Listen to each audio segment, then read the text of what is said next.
फिर देखो आप रक्षाबंधन पर मायके मत जाने दो, फिर देखो आप दीपावली पर सोने के गहने धनतेरस पे मत लाके दो। दीपावली मनाना मुश्किल हो जाएगा महाराज। आपकी बात नहीं कर रहे, उधर दूसरी जगह यहाँ की माताएं तो बहुत अच्छी। आपको तो मैं प्रणाम करती हूँ, आपकी मर्यादा को, आपकी शालीनता को कितना सुंदर लग रहा है। हर माता का सर ढका है, ये स्त्री का सबसे बड़ी मर्यादा का आभूषण है। आप कोई आभूषण ना पहने, अगर आपके पास मर्यादा है तो सबसे बड़ा आभूषण वो है। और आपने 16 श्रृंगार किया हो, अगर मर्यादा ना हो तो वो श्रृंगार किसी काम का नहीं। जैसे आप मर्यादित हो, जैसे आप अपनी बहुओं को मर्यादित रखना चाहती हो, मेरा हाथ जोड़कर निवेदन है, कृपा करके अपनी बेटियों को भी मर्यादा सिखाएं, उन्हें भी मर्यादा का पाठ पढ़ाएं। बिना दुपट्टे के घर से बाहर ना निकलने दें।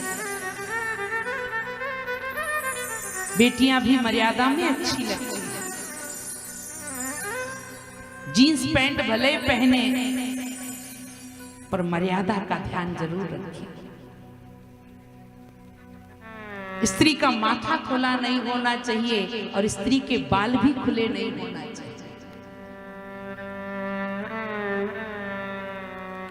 बाल कभी कटाना नहीं और नाखून कभी बढ़ाना नहीं।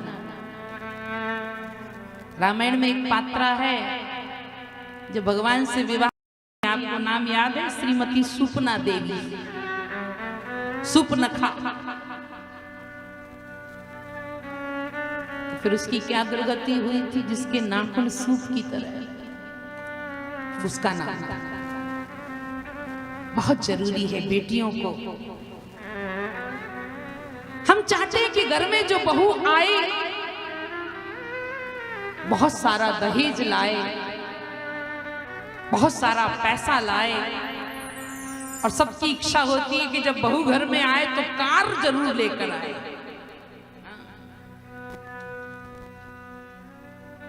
बहू घर में लाएगी कार, चलाएगी अपनी सरकार।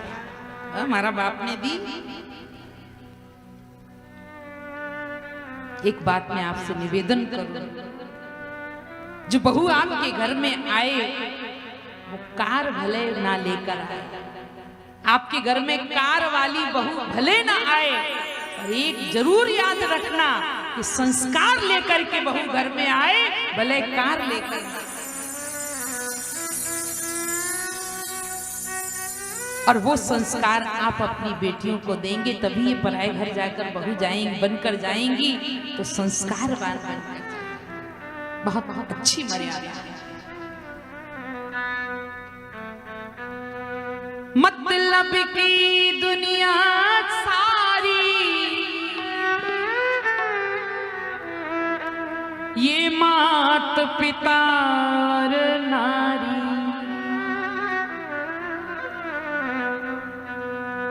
क्यों गई तेरी मति मारी,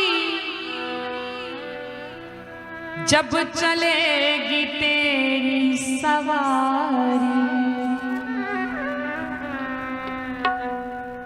साथ क्या जाएगा,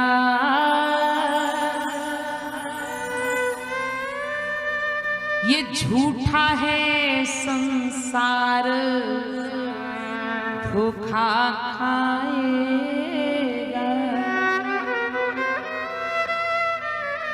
आप कहोगे आप लोग संत है ना इसलिए आपको ऐसा लगता है।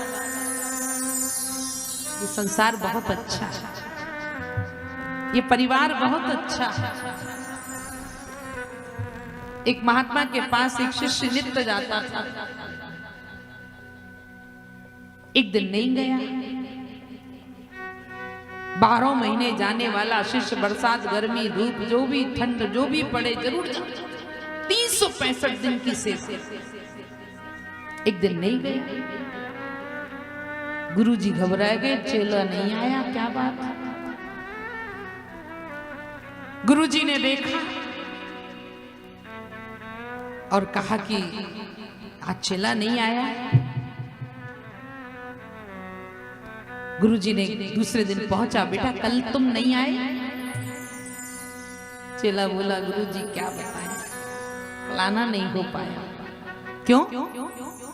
चेला बोला वो बताएं गुरुजी, शर्म आ रही। अरे बता बेटा क्या हुआ। अरे गुरुजी क्या बताऊं, अरे बता तो। चेला बोला गुरुजी वो लड़की वाले देखे। अच्छा फिर विवाह निश्चित हो गया? बोले हाँ।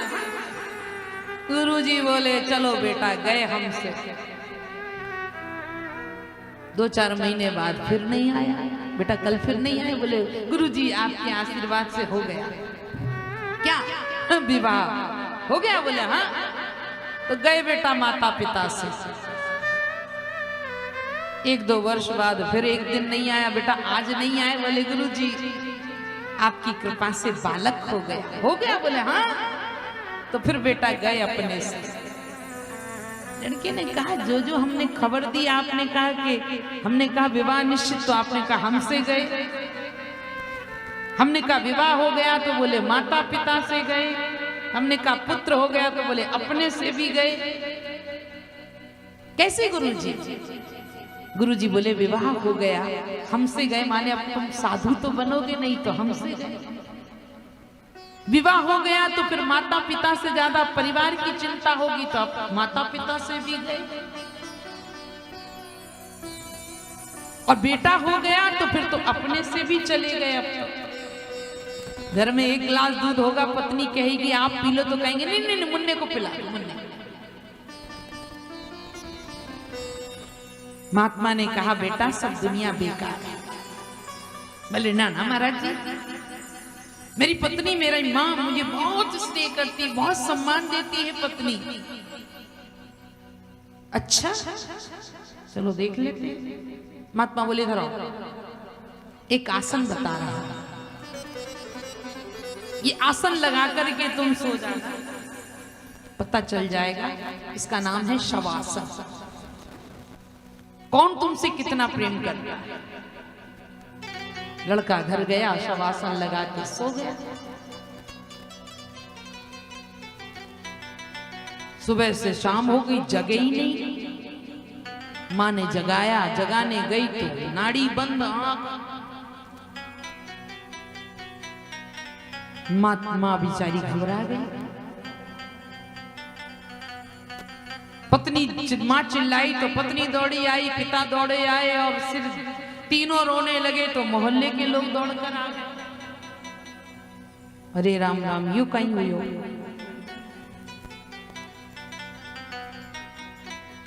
अभी अभी ब्याह हुए, अभी अभी छोरा हुए, और यू कहीं हो गया।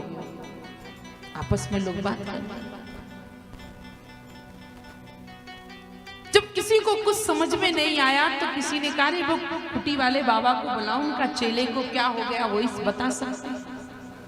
लोग दौड़ कर गए, बाबा बाबा। चेला गया, गुरुजी ने पहनी खड़ाऊं, खटपट खटपट खटपट करते करते आए। नाड़ी देखी, आंख देखी, हाँ मामला गंभीर। तो गुरुजी आप कृपा करो। महात्मा बोले तो एक काम करो, जल्दी से जाओ घर में और एक कटोरा दूध भर के ले आओ। पत्नी दौड़ कर गई, दूध भर के ले आई। महात्मा ने झोली में से निकाला, दूध में डाला, 3 बार उंगली घुमाई, मंत्र पढ़ा, और महात्मा बोले कोई कर ले यह पैपान, लाल बच जाएगा। कोई ये दूध पी ले तो ये बच जाएगा।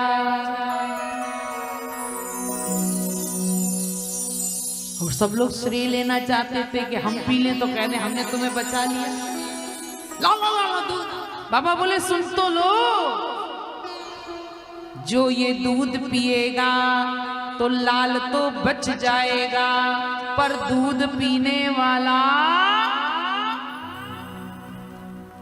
अब सब पीछे हट गए। ये पहले बाबा जी